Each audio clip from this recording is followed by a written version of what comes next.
আল্লাহ তুমি হারুনকে একদিন আল্লাহর কাছে এইভাবে হাত তুলে, আমি আর এইভাবে দোয়া করি না।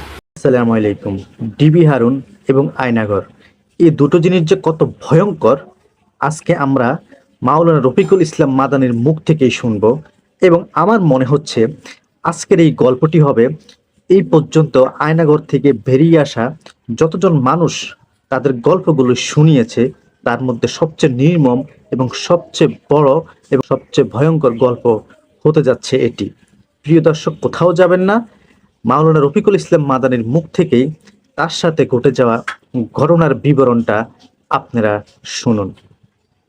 আল্লাহ তুমি হারুনকে একদিন আমাকে যেরকম উলঙ্গ করছে, আল্লাহর কাছে এইভাবে হাত তুলে, আমি আর এইভাবে দোয়া করি না, এইভাবে হাত তুলে আল্লাহ আল্লাহ চিল্লায় তেজগাঁও থানায় বুক ফাইটটা চিৎকার করে মনে হচ্ছে মরে যাবো আমি, চিৎকার করে এইভাবে কান্না করতেছে আল্লাহ আল্লাহ আল্লাহ।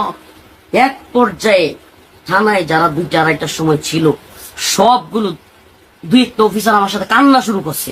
আমার কান্না দেখে আমার মানে কি বলবো আপনার, ভয়ঙ্কর চিৎকার আর কান্না। আমি আল্লাহ আল্লাহ এইভাবে হাত উপরে এইভাবে তুইলে কাঁদতেছিলাম চিৎকার করে। আমার মনে হচ্ছিল আমার আল্লাহ ছাড়া কেউ নাই, আমি এইভাবে কাঁদতেছিলাম আমার ভয়ঙ্কর ভাবে।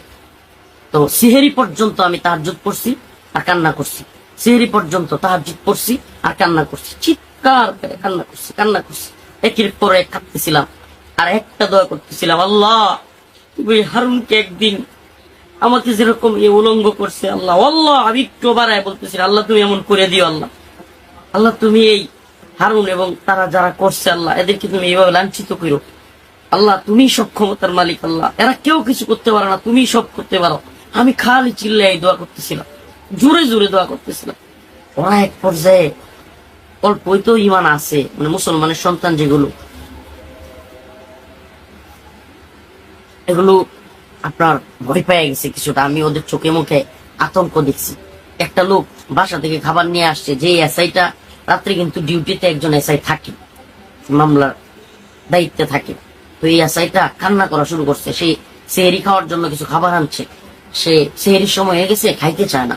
সে বলতেছে হুজুর আপনারা নিয়ে আমি খাবো, হুজুর আমি তো কিছু করি না, হুজুর আমার সাথে 2 লাখ অল্প খান না। আমার নিয়ত হইলো ধরু এদের খাবার খামো, মানে এরা যা করছে কি খামো, না খাই মরে যাবো। আমি একবারে মানে নিজের খাওয়ার কোনো ইচ্ছাই নেই, সেহেরি খামো না, রোজা এইভাবে রাখবো, না খাই প্রয়োজনে মরে যাবো।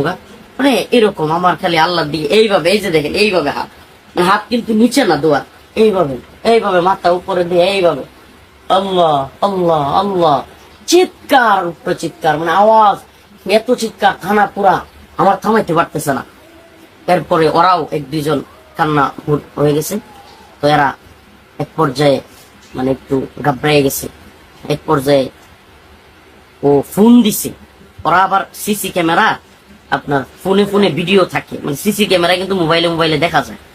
তো এসআই যেটা আমার মামলার আয়ু এবং ওসি তদন্তরা চলে গেছিল, এরা আবার ফোন দিছে আমার কান্না দেখে আপনার সিসিতে ফোন দিয়া ওরা বলতেছে যে হুজুরের খাওয়ার চেষ্টা করো, হুজুরে আর কাটতে দিও না। হ্যাঁ, ওরাও বলতেছে, এটা আমি আবার